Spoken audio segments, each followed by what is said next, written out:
Hello, everyone. I'm Ben Stemrick, and I'm here with CC Gerlach, Allentown City Council member and candidate for the 22nd District of the Pennsylvania State House. Now, we're here to talk about something very important, something that has been on the mind and conversation of a lot of people here in the city. In 2021, you were charged with endangerment of a child. Now, you're running again for a bigger office, so we think it's important that you address what happened and from your own words.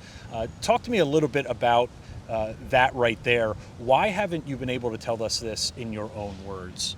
Right. I'm happy for this opportunity. I have not been able to speak. My lawyer told me I could not speak about this situation. I can now, and I want the full story to get out there. Now, when this all went down, were you charged with endangerment of a child? Yes, I had two charges, one of which was endangerment of a child. That charge was dropped. And then another charge was a lesser charge about reporting the incident. So the charges were dropped, the endangerment of a child? Yes. So you were never had to plead guilty or anything, or convicted of that? I've never pled guilty to anything. I've never admitted guilt to anything. I have no criminal record. The main charge of endangerment, like I said, was dropped, and then the other charge I took ARD on. So, in your own words, tell me exactly what happened. Well, what happened is I was on the job for about 2 weeks. I am not a trained social worker. I went to school for teaching, and I did my job as I was trained. I did my job according to protocol, and in fact, the day after, my supervisor, he conducted the intake with the individual, and he did the exact same thing. He sent him to the same location. Unfortunately, there are no resources. Unfortunately, sometimes there's no good solutions. So him, and as well as myself, we made the best solution based on the circumstances that we were dealt. The other person who did the exact same thing, did they get charged with the same things? They did not. No one else was arrested. No one else was charged with anything, including no one was charged with any sort of abuse towards the individual. There were allegations of abuse, but yet no one was charged with abuse. If it all happened again today, what would you do different? I would do the exact same thing. Like I said, there were no good solutions. In the Lehigh Valley, we have one youth shelter, and at that time, there were only 6 beds for males, 6 beds for the entire Lehigh Valley. And the decision I made, it's not an indictment on my judgment, it's an indictment on the system. A broken system put me in that situation, put that young man in that situation. There were no good solutions, unfortunately. Now, recently, somebody that was involved when it happened in 2021 put out a Facebook post saying that they spoke with the individual who's now an adult, but at the time was under 18.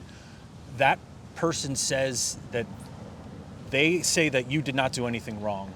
They also say that they were not molested in any way, which was said at the time. I also spoke with, again, he's now an adult, but then was underage, his caseworker at the time. She confirmed that he was never molested in this incident in any way either. I spoke to the person who made the Facebook post, and they confirmed that they heard all of that from, again, the child at the time directly. How does that? What do you say to that now that that's all coming to light? Yeah, I also saw that post, and I am glad to see that this young man is doing well. He looks to be an incredible artist, and all I've ever tried to do my entire life is just help people, and usually help people who are trying to navigate broken systems. And that's all I was trying to do back then, that's all I'm trying to do now, and that's all I'll try to continue to do.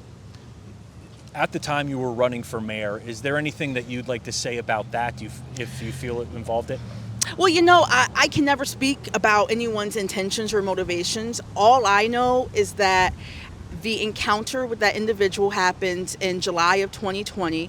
Afterwards, I went on, I continued my job, continued with much success, did a good job, was even up for a promotion at one point.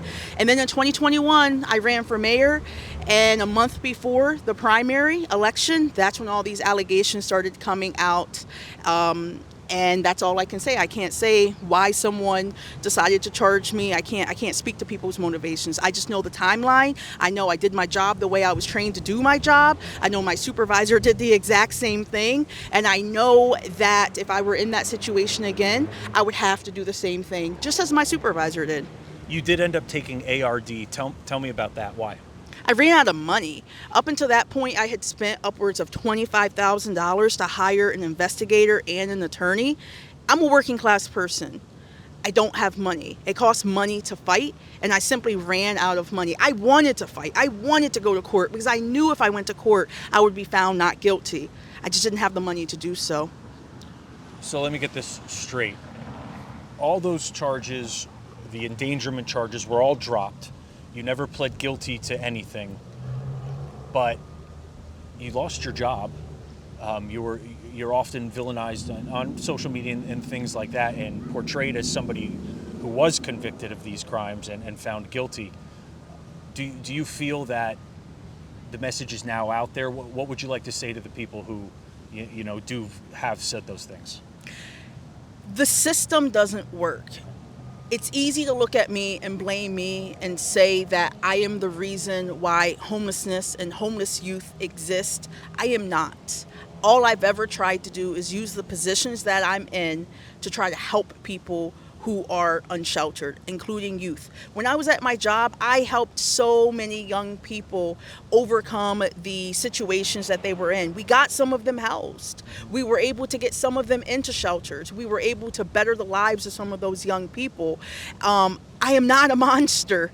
I am not a monster. I just always have tried to help people, and I was in a system that was broken, and it's still broken, and I've learned a lot where I'd like to use that experience to change policy, to change funding, so that other people don't have to be in that same exact situation that I was put in and that young man was in. Okay, is there anything else that you feel we need to get across? I'm thankful for this opportunity to finally speak, and I just, if people have questions, they can call me. They can email me. I'm more than willing to answer any questions. Again, I haven't been able to speak about this because my attorney said not to.